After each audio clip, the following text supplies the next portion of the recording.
Hey guys, and in-game 10 Master Doe here, and welcome to another part of my Let's Play of Starfox Assault. Now, before I do the usual thing and describe to you what happened in the last episode, let me give you a basic summary of what happened so far in Starfox Assault, because we're basically halfway through the game. Anyways, when we started the game, Corneria was just finishing off Andross's last forces, and then Starfox comes onto the scene to help them. Turns out Andrew was behind all of this, so Andrew flees to the planet Fortuna. I think it's called Fortuna. And Starfox pursues him. Anyways, they finally meet up with Andrew, and then surprisingly he gets destroyed by something, which turned out to be an Aperoid, a bug-like creature that infects machines and other people. They're also very powerful. Anyways, we had a big huge fight with the Aperoid and we ended up killing it. But when it exploded, it dropped this kind of memory chip that was called the core memory. And basically the core memory had details on the Aperoid homeworld, but we needed a better core memory. So Planet Katina had a distress call, and Starfox and their gang went to go investigate it. But then all they found was a lot more Aperoids, and a lot more Aperoid spawners. Eventually, they found the boss of the entire thing, and they destroyed it. Out of the wreckage came yet another core memory that probably had the details. In fact, it did have the details to where the Aperoid homeworld was, but unfortunately, Pigma showed up, and turns out he was creating the distress signal, and he stole the core memory. Now, at this point in the game, Starfox and the gang are on a wild goose chase after Pigma. So they start by going to the Sargasso space base. And, yeah, I'm just taking a pause there to see if Pigma was there, because it turns out there's a lot of baddies there. So, yeah, the only thing is they just found a bunch of enemies, and they had a scruffle with Starwolf. And turns out that Pigma got kicked out of Starwolf, so luckily we got pointed to the planet, I think it was Fortuna, Katina. I think it was Ficina, that's it. Anyways, we went to Ficina to try and find Pigma, but all we found was a blizzard. We dealt with that. Then we learned that Aperoids take over robots, because some sentry bots attacked Fox. But fortunately, Falco comes in and saves the day, and then Fox jumps onto Falco's wings, starts shooting down some Aperoids, and then Pigma appears and we have to fight a very easy boss. Then we find out that Pigma fled to the asteroid field, so we follow him there. We go through the asteroid field and we find an Aperoid base.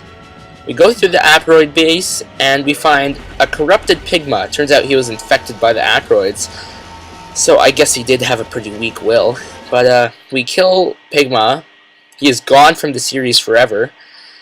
And we grab the core memory, so now we know where the Aperoid homeworld is. Now that I said that, let's get on with the actual episode. Of their homeworld, right? That's right, Fox. Indeed, the time to face the Aperoid Queen has come. So, I guess we did get the core memory, even though there was no actual cutscene. I was kind of assuming that we got the core memory, because, Pigma just blew up, and then that was it, really. Understood. Her vile nest. Maybe they have a reason that we're having a war with them, or they're warring with us. I'm not sure. Maybe they're friendly, but they have some kind of problem with us. Oh. Okay, that's not good. Look at that. If you didn't know, Planet Soria is basically Dinosaur Planet from Starfox Adventures. This must be how they We can destroy those hatcheries. They're turning them into Aperoids. That's just dandy. Crystal and I will head down. Oh, those little. Falco and Slippy, the skies are yours. I'm trying to substitute this word. Oh, Those little jerks, those little monsters. Actually, that would be Forget it, forget it. Wow. We have to go save those dinosaurs because of our adventures in Starfox Adventures. Or, Watch the gauge and go to the skies when necessary. yeah, let's just get on with the mission.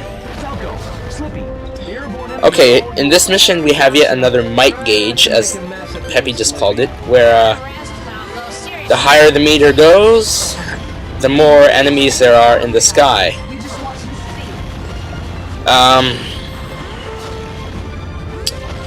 Yeah, so basically the gauge doesn't the gauge doesn't rise as fast as the Sargasso space base, but it still raises, so make sure you make appropriate moments for yourself and go clear out the skies. Yeah. That was poorly worded, but whatever. You don't have to say it twice, Crystal. Of course, Crystal is your ally in this mission on the ground, but she's completely useless. Oh, come on, stop saying that. That weapon I just picked up is called the Gatling gun. It is the best weapon in the game without a doubt. Besides, you know, that super-powered nuke missile that you find in multiplayer, but whatever. The Gatling gun is like the machine gun, except it does 20 times more damage. It is a very powerful weapon.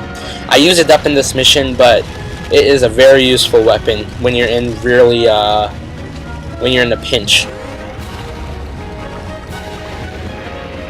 I think this is the only original music of this game. I'm not sure if this is a remix of Starfox Adventures.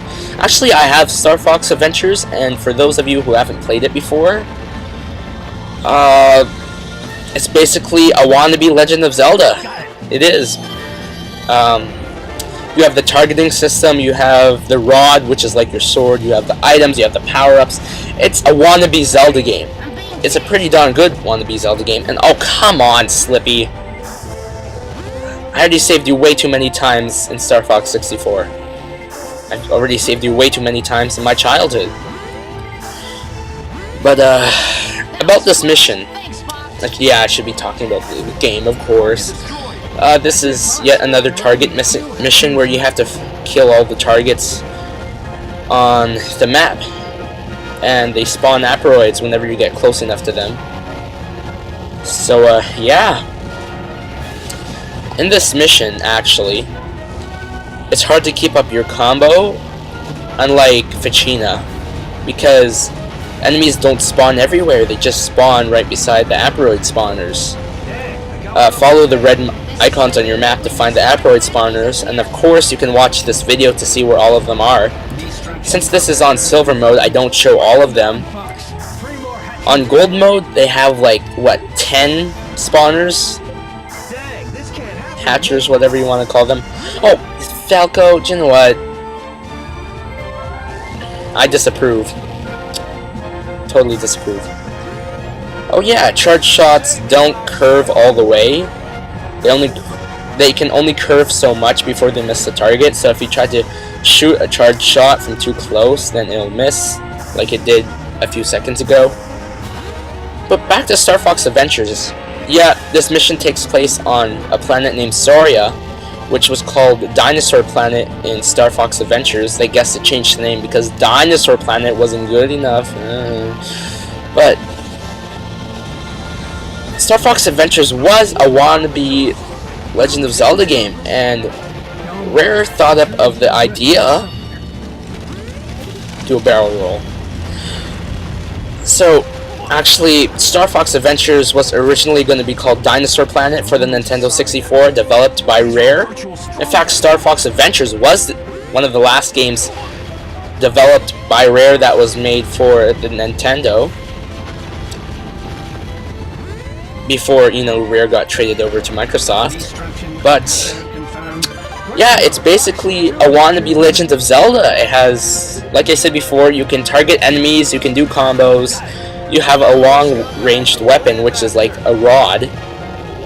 You collect a bunch of items, you go through dungeons, you go through certain locations. It's like a free world experience where you can wander anywhere. It's okay, but it's not the greatest game. It could have been a lot better. I think they rushed the game to make it out for the release dates, or they promised or something.